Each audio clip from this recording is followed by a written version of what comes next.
Assalamualaikum sahabat ruang belajar, apa kabar semuanya? Semoga sehat selalu. Ketemu lagi dengan saya Eko Prasetyo, selamat datang di channel Ruang Belajar. Setiap orang yang bekerja, pasti salah satu tujuannya adalah mereka mendapatkan perbaikan dari sisi finansial. Mereka ingin bertumbuh dari sisi income dan pada akhirnya mereka mampu menjadi orang kaya. Pertanyaannya, siapa sih orang kaya itu? Apakah orang dengan income yang tinggi pasti menjadi orang kaya? Apakah orang yang punya mobil, punya rumah adalah orang-orang yang juga pasti kaya? Atau kaya itu seperti apa? Pada video kali ini saya ingin mengajak sahabat ruang belajar mendefinisikan ulang tentang makna kekayaan. Tujuannya jelas satu, agar kita semua dapat memahami apa sih sebenarnya kekayaan itu, agar kita nggak terjebak pada kondisi terlihat kaya atau terkesan kaya. Jadi simak terus video ini sampai selesai ya. Satu hal lagi, sebelum saya lanjut, saya ingin mengajak sahabat ruang belajar untuk mensupport channel ini agar terus berkembang, agar terus mampu berkontribusi membawa kebaikan. Caranya mudah, silakan klik tombol subscribe, nyalakan notifikasinya, silakan berkomentar, atau silakan klik like jika kalian suka. Sahabat ruang belajar juga boleh membagikan video ini.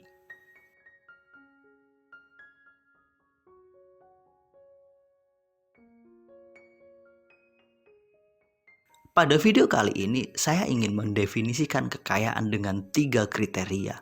Harapannya satu, kita bisa benar-benar lebih objektif dalam memahami dan memaknai apa sebenarnya kaya itu. Agar kita nggak terjebak pada mispersepsi. Agar kita nggak menganggap seseorang itu kaya, walaupun sebenarnya enggak. Agar kita nggak salah melihat, nggak terjebak hanya pada citra saja, hanya terkesan kaya.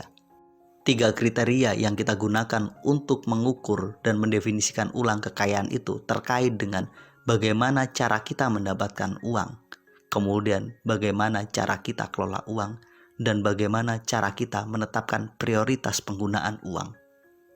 Dengan menggunakan 3 sudut pandang itu, harapannya kita benar-benar mampu objektif mendefinisikan apa itu kekayaan sebenarnya.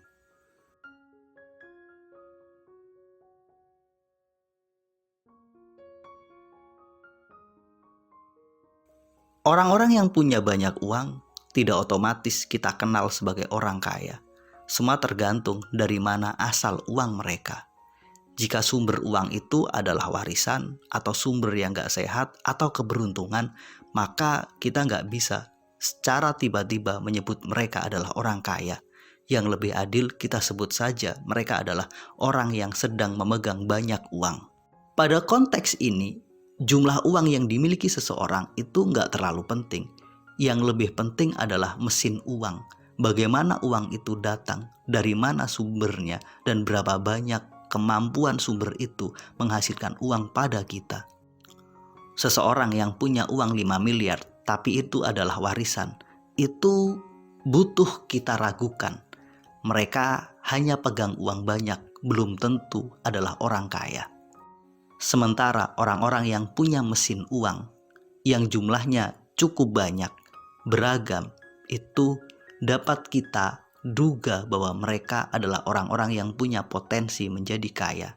Mesin uang merupakan sebuah situasi, sebuah kondisi di mana kondisi dan situasi itu mampu menghasilkan uang.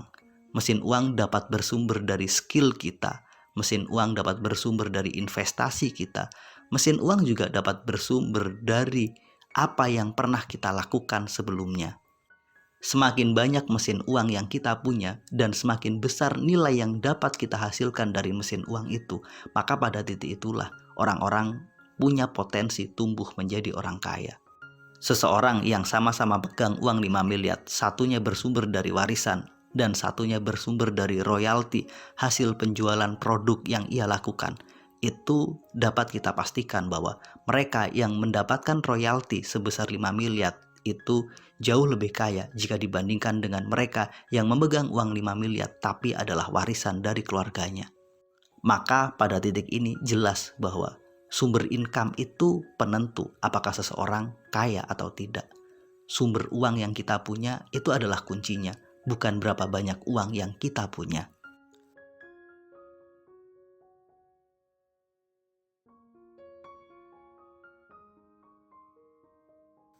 Faktor kedua yang harus kita cermati adalah tentang bagaimana seseorang mengelola uang.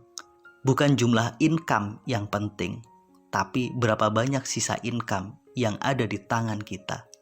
Seseorang dengan income 1 miliar, tapi setiap bulan dia nggak punya sesen pun uang yang ada di kantong dan di tabungannya. Ini menunjukkan bahwa ada masalah dengan cara dia kelola uang. Sementara orang-orang dengan income 10 juta per bulan tapi mampu menyisakan 3-4 juta rupiah per bulan, maka orang ini dapat kita anggap jauh lebih sehat dan punya potensi untuk bertumbuh menjadi kaya. Orang dengan income besar tapi pengeluaran besar, mereka punya potensi untuk jatuh miskin pada saatnya nanti. Sementara orang dengan income yang biasa-biasa saja namun selalu mampu menyisakan uang pada proses pengelolaannya, mereka punya potensi bertumbuh untuk menjadi kaya. Maka pada titik ini bukan berapa banyak income yang menjadi penentu apakah kita kaya atau tidak, tapi berapa banyak sisa income yang kemudian dapat kita simpan setiap bulannya. Contoh nih, Pak Ahmad punya income 10 juta per bulan. Setiap bulan dia bisa menabung sebanyak 4 juta rupiah. Artinya hanya 6 juta uang yang ia pakai setiap bulannya. Kemudian Pak Ribut punya uang 30 juta rupiah sebagai penghasilan rutinnya. Tapi setiap bulan justru ia punya pengeluaran sebanyak 32 juta rupiah. Artinya pengeluarannya minus. Dia berhutang. Pada titik ini, walaupun income Pak Ribut lebih besar, yakni 30 juta, tetap saja Pak Ahmad jauh lebih kaya walaupun income-nya cuma 10 juta. Jadi jangan tergesa-gesa dulu memvonis seseorang dari sisi income dan gaya hidupnya. Lihat berapa banyak uang yang tersisa di kantongnya di akhir bulannya.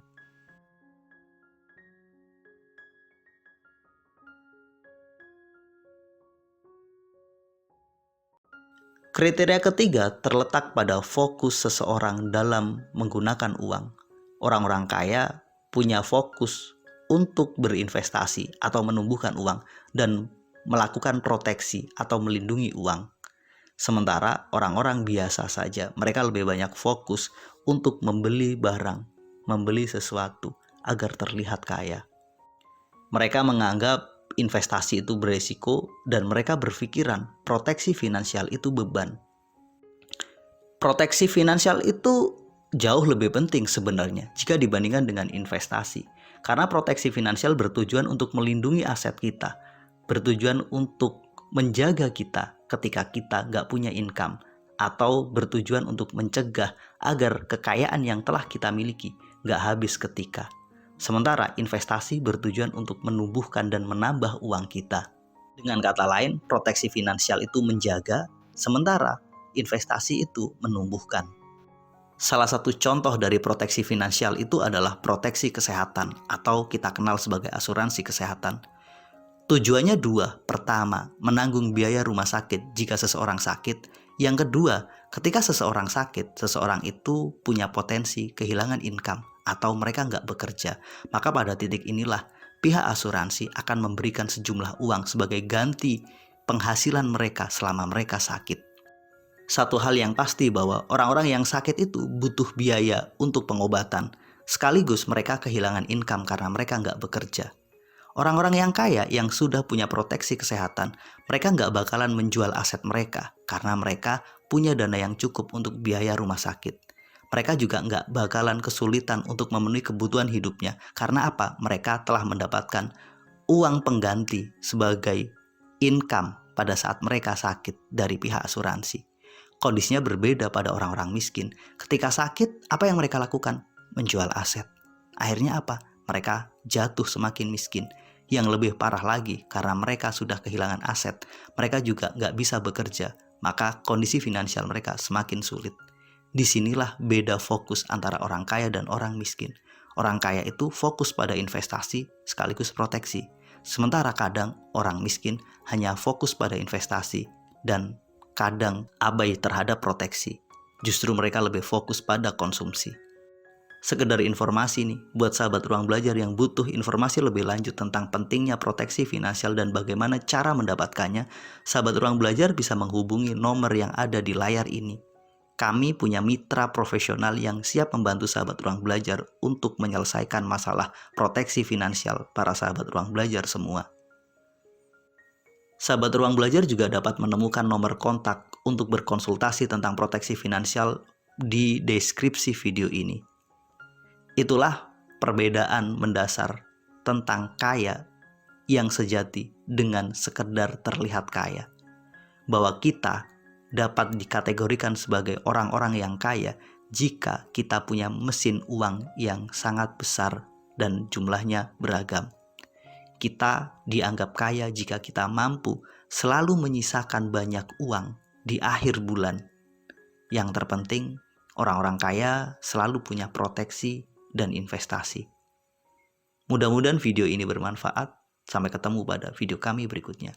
Terima kasih telah menonton. Assalamualaikum warahmatullahi wabarakatuh.